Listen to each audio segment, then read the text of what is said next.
રાજકોટમાં ભાજપમાં અંદરો અંદરના ડખા હવે દિવસે ને દિવસે વધી રહ્યા છે અને એટલા માટે જ થઈને રાજકોટના જે જિલ્લા પ્રભારી છે ધવલ દવે તેમના વિરુદ્ધ તેમના જ જૂના કાર્યકર્તાઓ દ્વારા એક પત્ર લખવામાં આવ્યો હતો।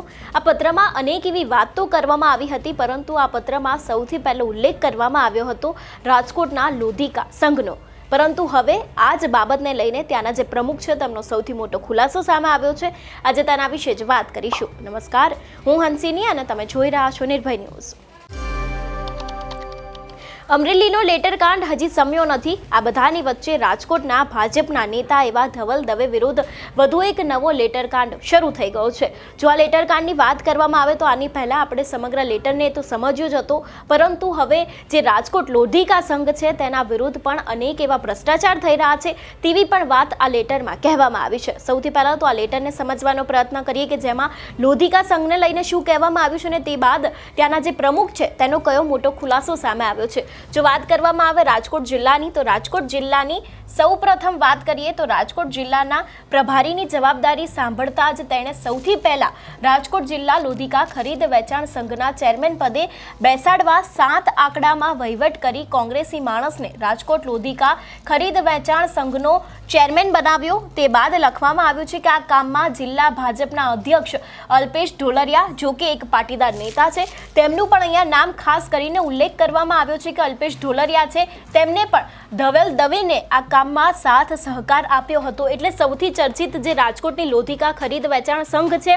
તેમાં ચેરમેન પદે કોઈકને બેસાડવાની વાત કરવામાં આવી છે ને અહીં બેસાડવા માટે લગભગ 7 આંકડામાં વહીવટ કરીને કોંગ્રેસી માણસને રાજકોટ લોધિકા ખરીદ વેચાણ સંઘનો ચેરમેન બનાવવામાં આવ્યો છે। 7 આંકડાની વાત કરવામાં આવી છે, એટલું જ નહીં, પૈસાનો પણ વહીવટ કરવામાં આવ્યો છે અને આ કામમાં ભાજપના જે જિલ્લા અધ્યક્ષ છે અલ્પેશ ઢોલરિયાને એક પાટીદાર નેતા પણ કહેવાય છે, સૌથી ચર્ચિત નામ છે, તેમનું પણ નામનો અહીંયા સમાવેશ કરવામાં આવ્યો છે અને તેમને પણ આ વાતમાં સાથ સહકાર આપ્યો હતો તેવી પણ અહીંયા ચોખવટપૂર્વક વાત કરવામાં આવી છે। જે ચેરમેન પદની વાત છે તેને જ લઈને હવે ત્યાંના જે પ્રમુખ છે રાજકોટ લોધિકા સંઘના જે ખરીદ વેચાણના પ્રમુખ છે તેમની હવે સૌથી મોટું એક નિવેદન સામે આવ્યું છે। તેમના દ્વારા એક સૌથી મોટો ખુલાસો સામે કરવામાં આવ્યો છે, હવે તે જ સાંભળીએ। લોધિકા સંઘના ચેરમેન તરીકે તમારી નિમણૂક અને જે કઈ નિમણૂકો થઈ છે એને લઈને વાત આવી છે કે 7 આંકડામાં વહીવટ થયો છે, તો કેવડો મોટો વહીવટ થયો છે, હકીકત શું છે? મને પ્રેસના માધ્યમથી અમારા જિલ્લા પ્રભારી ના નામે નનામો પત્ર વાયરલ થયાની જાણ થઈ, પછી થોડી જાણકારી મેળવી કે એમાં શું લખ્યું છે, તો મને ખ્યાલ આવ્યો કે પત્રના પ્રારંભે જેને આપણે અખબાર જગતમાં એને ઇન્ટ્રો કહેવાય, પહેલા પેરેગ્રાફમાં એવું લખ્યું છે કે રાજકોટ લોધિકા ખરીદ વેચાણ સંઘના ચેરમેનની નિમણૂકમાં 7 આંકડાનો વહીવટ થયો છે અને એ વહીવટ જિલ્લા પ્રભારી તરીકે નિમણૂક થયા બાદ તુરત જ પહેલું કામ જિલ્લા પ્રભારીએ મારી નિમણૂક કરવાનું કહ્યું છે। જ્યારે પત્રની શરૂઆતમાં જ ગપગોળો છે કે મારી નિમણૂક જિલ્લા પ્રભારીએ આવતા વેત કરી, તો મને એવો ખ્યાલ આવ્યો કે મારે પ્રેસને સાચી માહિતી આપવી જોઈએ, તો હું કહું છું કે 2/5/23 રોજ જિલ્લા પ્રમુખ મનસુખભાઈ ખાટરિયા પ્રદેશનો મેન્ડેટ લઈને આવ્યા, મારી નિમણૂક થઈ સર્વાનુમતે અને એ તારીખ 2/5/23 અને જિલ્લા પ્રભારી તરીકે ધવલભાઈની નિમણૂક થઈ 16/5 અને 25/5 નિમણૂક થઈ જિલ્લા પ્રમુખ અલ્પેશભાઈ ઢોલરિયાની। તો હવે આપને મારે માત્ર આટલું જ કહેવાની વાત હતી કે મારી નિમણૂક પછી જિલ્લા પ્રભારીની નિમણૂક 14 દિવસ પછી થઈ છે। હવે સત્ય આપ જાણી શકો છો અને એમાં પત્રમાં એવું લખ્યું છે ધવલભાઈને મદદ કરી છે અલ્પેશભાઈ ઢોલરિયાએ, ત્યારે અલ્પેશભાઈ પ્રમુખ નતા, એટલે આ વાત હતી। એટલે ગેરસમજ પ્રેસમાં, સહકાર જગતમાં, લોકોમાં અને ખાસ અમે જેનું કામ લઈને બેઠા છીએ એવા ખેડૂતોમાં ગેરસમજ ન ફેલાય એટલા માટે આ સ્પષ્ટતા જરૂરી હતી। એટલે આપ સર્વે મિત્રોને આજે બોલાવીને મારે એ જ કહેવાનું છે કે જો 14 દિવસ પહેલા મારી નિમણૂક હોય અને આ ગપગોળા પત્રમાં ફેલાવવામાં આવ્યા છે તો આપ જ સમજો, નક્કી આપ કરો કે આમાં સત્ય શું હોય. ધવલભાઈની સાથે અગાઉ પરિચયમાં નહોતો. મારી નિમણૂક પછી એમની નિમણૂક થઈને પ્રભારી તરીકે અહીં મુકાયા હોય એટલે પહેલી વાર હું એમને એમની નિમણૂક પછી 10 દિવસે મળ્યો. એટલે 7 ડિજિટની તો વાત નથી, પણ એની સાથે હું ડિજિટલમાં પણ ક્યાંય સંપર્કમાં નહોતો. માત્ર આટલું કેવું છે. બાપુ, ખાસ કરીને જયારે આક્ષેપો થઈ રહ્યા છે, કોઈ વિરોધીઓનું કામ હોઈ શકે છે. આપના વિરોધી છે કે પછી ધવલભાઈના વિરોધી છે? આપને શું લાગે છે? નાનામાં પત્રમાં તો કેમ ખબર પડે કોના વિરોધી છે? બાપુ, તમારી નિમણૂક રાજકોટ લોધિકા સંઘમાં થઈ ત્યારે જૂથવાદ ચાલતો જ હતો. એ જૂથમાંથી, સામેના જૂથમાંથી કોઈએ કર્યો છે કે શું છે? કારણ કે તમને પણ ખ્યાલ છે. કઈ ન કહી શકાય એટલા માટે કે મારા સામેના જૂથની કે બીજી કોઈ વાત અત્યારે અસ્થાને છે. અત્યારે અમે રાજકોટ લોધિકા ખરીદ વેચાણ સંઘમાં મારી નિમણૂક પછીના તમામ ઠરાવ સર્વસંમતિથી થયા છે. અમે બધા સાથે રહીને કામ કરીએ છીએ અને હું છે ને વિવાદનો માણસ નથી, હું વિશ્વાસનો માણસ છું અને એ સર્વે પ્રેસ મિત્રો સારી રીતે વિદિત છે. એમને આ ફરીથી જૂથવાદની તૈયારીઓ લાગે છે આ પત્રથી. હું બહુ નાનો રાજકારણી છું.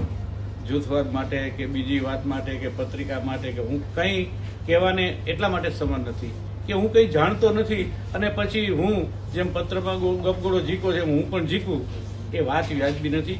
મારે માત્ર આટલી જ સ્પષ્ટતા કરવી હતી કે રાજકોટ લોધિકા ખરીદ વેચાણ સંઘને નાનામાં પત્ર દ્વારા જેને પણ વિવાદમાં ઘસડ્યું છે ભગવાન એનું ભલું કરે. આ સંસ્થા નથી અને પછી હું જેમ પત્રમાં ગપગોળો જીકો છે હું પણ જીકું, એ વાત વ્યાજબી નથી. મારે માત્ર આટલી જ સ્પષ્ટતા કરવી હતી કે રાજકોટ લોધિકા ખરીદ વેચાણ સંઘને નાનામાં પત્ર દ્વારા જેને પણ વિવાદમાં ઘસડ્યું છે ભગવાન એનું ભલું કરે.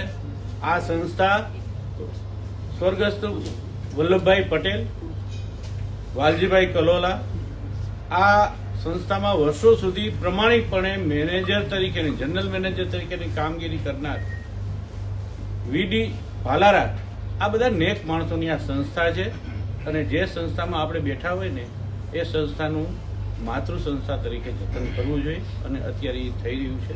માટે વિવાદનું રાજકોટ લોધિકા સંઘમાં કોઈ કારણ નથી. બાપુ, જે પ્રકારે જિલ્લા ભાજપના પ્રમુખ પદની નિમણૂકનો મામલો ચાલે છે, કદાચ ક્યાંક આ નિમણૂકને લઈને આ પ્રકારે ટાર્ગેટ કરવા માટે લેટર કાંડ થયો હોય? મયુરભાઈ, આપને હું કહી દઉં કે હું બહુ નાનો માણસ છું.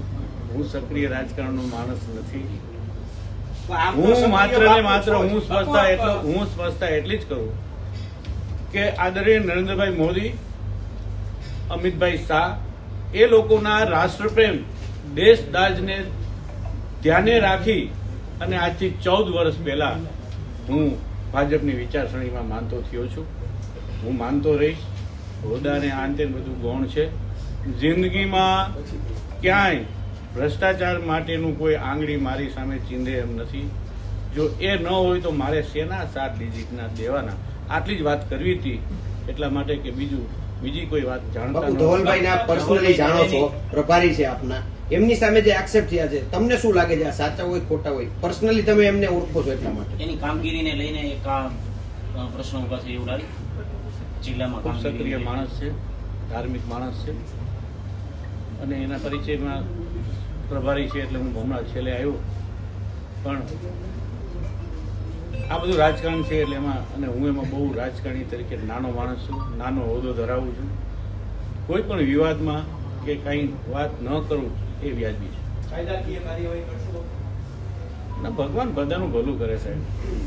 હું તો શનિદેવના સિદ્ધાંતમાં માનવાવાળો માણસ છું, કર્મ કરવાવાળો માણસ છું અને એક વાત ચોખ્ખી માનું છું, કર્મ કોઈને છોડતું નથી. આપણે શું કોણ ન્યાયાધીશ વાળું?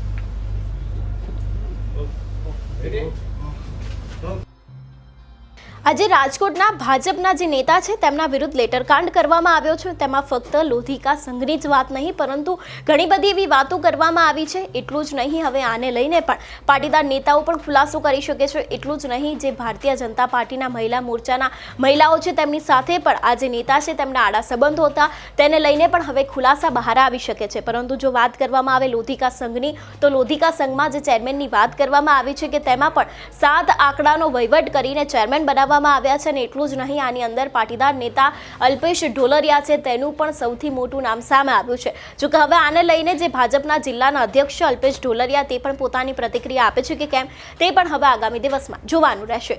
તમારું શું માનવું છે આ વિષયને લઈને અમને કમેન્ટ કરીને ચોક્કસથી જણાવજો. તેની સાથે જ અમારી ચેનલ નિર્ભય ન્યૂઝને લાઇક, શેર અને સબસ્ક્રાઇબ કરવાનું ભૂલશો નહીં. નમસ્કાર.